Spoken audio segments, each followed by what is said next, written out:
Hello friends, આજે હું લઈને આવી છું ગુંદરની સુખડી. શિયાળામાં ખાઈ શકાય અને નાના છોકરાને સહેજ પણ એવું નહીં લાગે કે આની અંદર ગુંદર નાખેલો છે.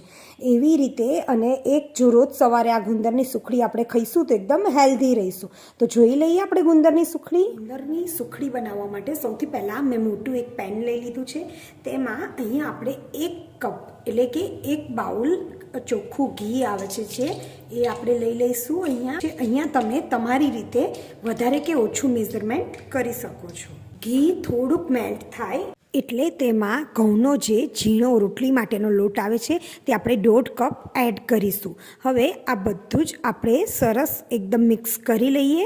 અહીં આગળ આપણે જે 1 કપ ઘીના સામે 1.5 કપ લોટ લીધેલો છે. અહીં આગળ આપણે આમ તો ડબલ ઘઉંનો લોટ નોર્મલ સુખડીમાં આપણે એડ કરતા હોઈએ છીએ, પણ ગુંદરની સુખડીમાં આપણે ઘીનું પ્રમાણ આપણે થોડું વધારે રાખીશું. દેખાય છે કે આપણે ઘીનું પ્રમાણ અહીંયા લોટ કરતાં વધારે છે. કેમ? કારણ કે હજી આની અંદર ગુંદર એડ થશે એટલે ગુંદર આપણું ઘી પી જશે. એટલા માટે નોર્મલ સુખડી કરતાં જ્યારે આપણે ગુંદરની સુખડી કરતા હોઈએ ત્યારે લોટનું પ્રમાણ ઓછું રાખવાનું છે અને ઘીનું પ્રમાણ થોડું વધારે રાખવાનું છે. અને આપણે ધીરે ધીરે મીડિયમ ગેસની ફ્લેમ પર હલાવતા રહીએ અને આવી જ રીતે બબલ્સ પણ થશે. આવી જ રીતે 10 થી 15 minute continuous medium to fast ગેસે આપણે એને હલાવતા રહીશું. અહીંયા એક વાતનું ખાસ ધ્યાન રાખવાનું છે કે આ લોટને હલાવ જ કરવાનો છે, વચ્ચે આપણે મૂકવાનો નથી, નહીં તો નીચે ધીરે ધીરે ચોંટવા લાગશે. એટલે આને આવી રીતે કન્ટિન્યુઅસ 15 મિનિટ સુધી સરસ લોટને શેકાવા દઈશું. જો લોટ સરસ આપણો શેકાયેલો હશે તો જ સુખડી ખાવાની મજા આવે. 15 થી 20 મિનિટ કન્ટિન્યુઅસ હલાવ્યા પછી આપણા આ જે લોટ અને ઘી શેકાઈ રહ્યો છે તેમાં સહેજ સુગંધ આવવા માંડશે અને સહેજ આપણો જે બ્રાઉન કલરનો લોટ થઈ જશે. હજી આને 5 થી 10 મિનિટ શેકવાની જરૂર છે.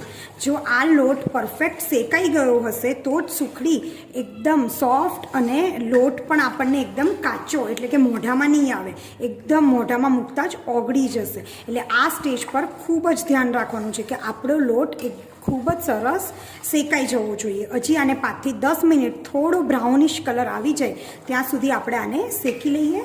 20 થી 25 મિનિટ સરસ હલાવ્યા પછી જોઈ શકાય છે કે આમાં એકદમ સુગંધ પણ આવવા માંડી છે અને અહીં આગળ આપણું ઘી પણ એકદમ સરસ છૂટું પડી ગયું છે. જોઈ શકાય છે કે આપણો લોટ એ એકદમ સરકી જાય છે એટલે કે ઘી એકદમ જ સરસ છૂટું પડી ગયું છે.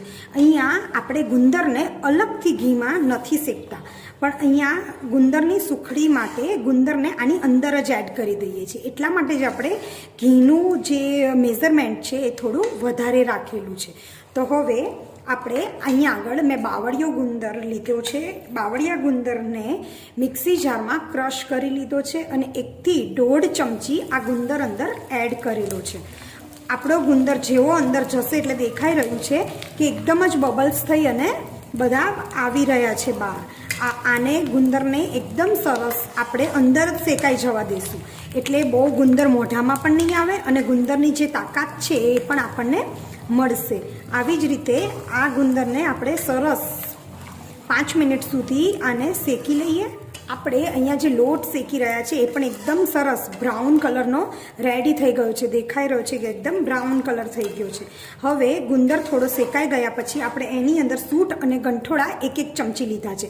અહીંયા મેં વધારે મેઝરમેન્ટ રાખ્યું છે એટલે 1 ચમચી. જો તમારું મેઝરમેન્ટ ઓછું હોય તો તમે ½ ટેબલ સ્પૂન પણ એડ કરી શકો છો. હવે એ બંનેને હલાવી લઈએ અને સાથે સાથે મેં અહીંયા જે બજારમાં 32 કાટલા પાવડર મળે છે તે પણ એડ કર્યો છે. આ બિલકુલ જ ઓપ્શનલ છે. ગુંદરની સુખડીમાં આપણે આ કાટલા પાવડર ન પણ એડ કરી શકીએ, પણ અહીંયા મેં ½ ટેબલ સ્પૂનથી વધારે એટલે કે 1 ટેબલ સ્પૂન કાટલા પાવડર એડ કર્યો છે. તે આપણે હલાવી લઈશું બધું સરસ. આ સુખડીથી આપણે આપણા શરીરમાં એકદમ જ નવી તાજગી એટલે કે ફ્રેશનેસ લાગે છે અને સાથે સાથે તાકાત પણ ખૂબ જ મળે છે.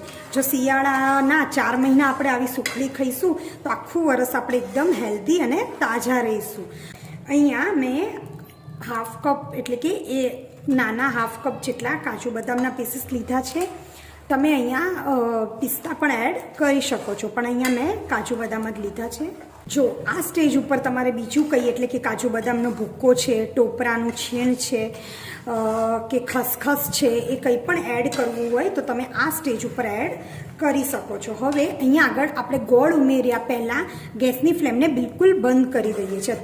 આ જે ગુંદર અને ઘઉંના લોટને જે શેક્યો છે તેને આપણે 5 મિનિટ આવી રીતે હલાવતા રહીશું. જો ગરમ ગરમ આમાં જ આપણે ગોળ નાખી દઈશું તો ગોળનો પાયો બની જશે અને આપણી સુખડી કડક બની જશે. આ સુખડી કડક ન બને તેના માટે જ્યારે આપણે લોટ શેકાઈ જાય પછી આપણે ગેસની ફ્લેમને બંધ કરી અને થોડીક વાર આમ જ રહેવા દઈશું. 5 મિનિટ આને રેસ્ટ આપ્યા પછી આપણે અંદર ગોળ ઉમેરીશું. અહીંયા મેં ઘીનું મેઝરમેન્ટ થોડુંક વધારે રાખ્યું છે. હજી અહીંયા દેખાય છે કે આપણું ઘી થોડું વધારે છે.